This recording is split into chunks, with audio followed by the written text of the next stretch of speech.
चितान खोन मसेनी अपनार लेते अमदो गाते जुरी चितान खोन मसेनी अपनार लेते अमदो गाते जनम तुआ दारी कोनो बिगार किदी बुया मिसी कोनो अमदो संगी किदिया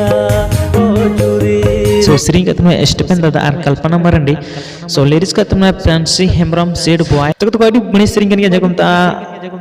जूरी चितान अपनार गते कोन यूट्यूब रे जहां लिरिक्स श्री हतना मनना तो नित पे कांटेक्ट दड़े 84 36 033 024 84 36 033 024 सोनिया ब्रो जहां म्यूजिक का तो परितोष मुर्मू और स्टेफन दादा ओके सो एडिट का तमना काजल सरन और कुमु स्टूडियो खन ओके